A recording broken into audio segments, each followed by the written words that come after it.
Welcome, WAN Sports here. It's Neil and Will covering this week of NCAA football. Well, might be a bit late, but still a pretty exciting week. Well, not as exciting as last week, but still pretty exciting. We're starting off here with Michigan State versus Washington. Um, Michigan State kind of disappointing with a an upset by Washington, but Michael Penix Jr. I think could be a star this year. He's going to get drafted probably by the Minnesota Vikings. I just have this hunch. Maybe it's the blue. Sorry, not the blue, the purple in both teams. But I have a hunch that he's gonna get drafted by the Minnesota Vikings. Uh, let's just say here that Michigan State needs to perform better. Although they are in a hostile environment, I do think that in college football, hostile environments can cause a big role in you losing. But Michigan State had a great year last year, but they lost their star running back, so maybe their offense isn't as producing as last year. Will? Yeah, yeah, Stadium by the Water. It's a beautiful stadium. You guys should really check it out. It's a beautiful stadium, Seattle, right by the water. Um, well, there are two types of teams in the Pac-12 this year: teams that are really good, teams that are really bad. There aren't those middle teams. So, for instance, ASU, Stanford, on the really Let's go bad side in the Cardinal! Pac-12.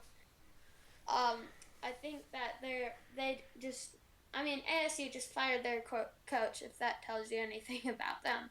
And then Huskies and Oregon or Utah might be on the better side of the Pac-12. And USC. Yes, definitely USC. I think those four teams will thrive this year. All the other teams probably on the lower side of the Pac-12, but Washington Huskies getting a very important win. They're now ranked 18, and this is the first time in a long time that Washington has been ranked.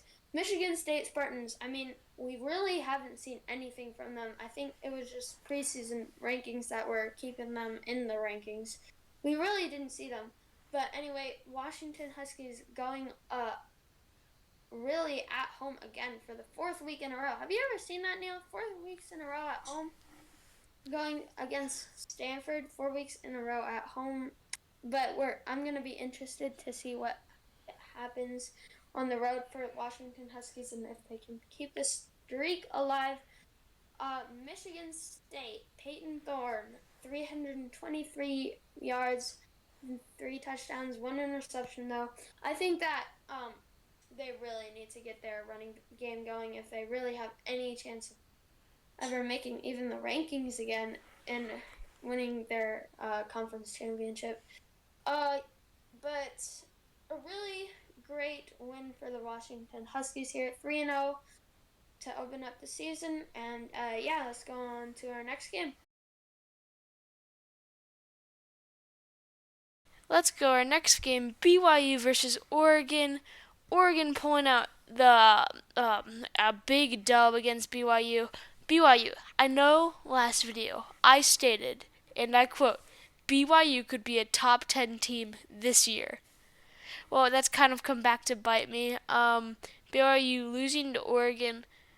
I don't really know what to say. Oregon just kind of dominated this entire game, showing that they're still.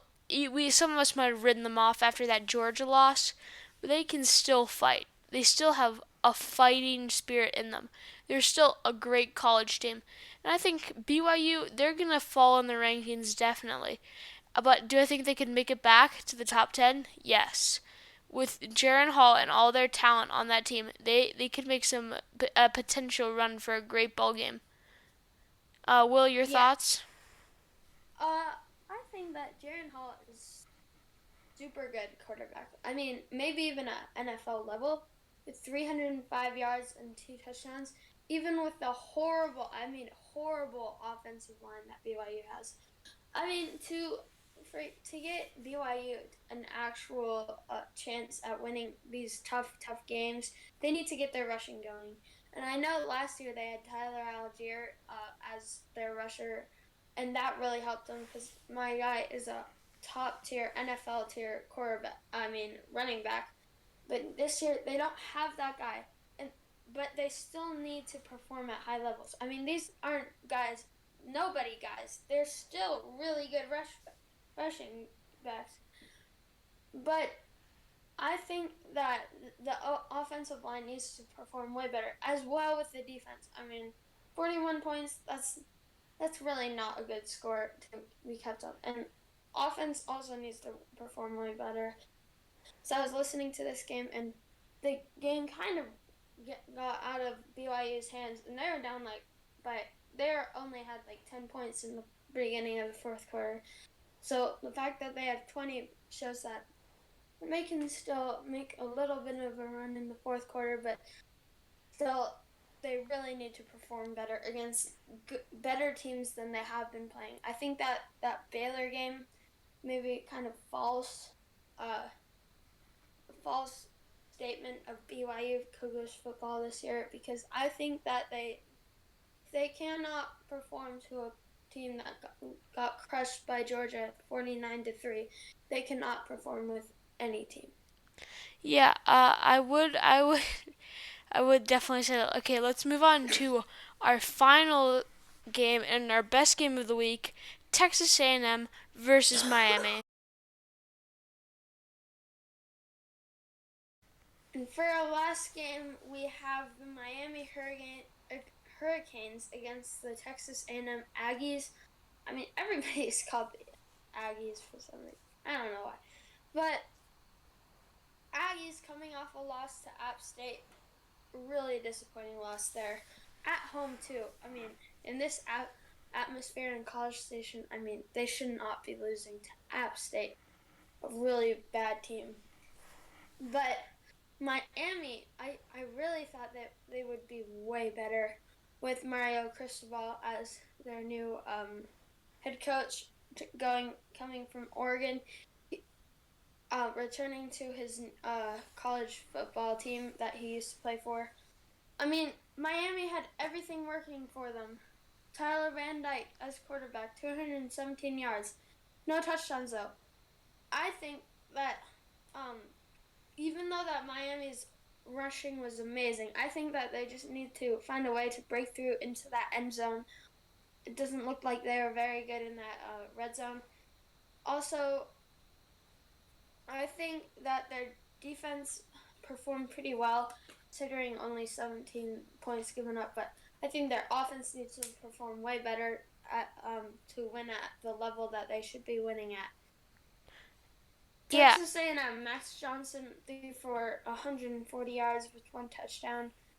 Their rushing was pretty good as well, with Devon getting 88 yards.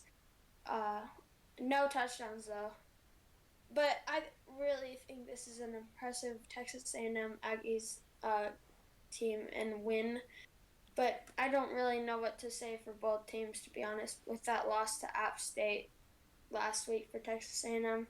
I don't know where to put both teams at this point. I mean, as of this moment, Miami is still ranked. They're number 25. Texas A&M's 23, which I think they should have moved up a little more. But yeah. I think this was a What I have to say really about good game. this game is Miami, sorry, not Miami. Texas A&M is coming with a vengeance. After losing to Appalachian State, there's no other excuse but coming to play with vengeance against a team like Miami. You cannot just come in here and act all hidey tighty. You have, after losing to a team like that unexpectedly, you have to come in with a sort of, I don't know, work mentality to win. And of course, they came in with that here. Um, yeah, I just say it's a great come bounce back win, defeating a ranked opponent for Texas A&M. Yeah. Okay, let's wrap up the video here. I know this week it was a short video. We had some problems. We filmed an earlier one, but some audio problems once again. Uh, yeah, We also filmed the NFL video, so go check that out too. But those were our top three games of last week. Not really an exciting week. We're hoping for a little bit of more things to talk about next week. Hopefully, some good upsets happen, good games. We'll bring it to you next week, right here on WAN Sports. Remember to subscribe; it's completely free. helps us out a lot. This is William signing off from WAN Sports. Yeah, remember to subscribe. It's totally free, as Will said. Really helps our channel grow and gets us out there more. Also, you can check out full game clips on ESPN and the ESPN YouTube channel. That's where we get our clips from. So remember to check them out. Yeah. Great. Thanks so much for watching.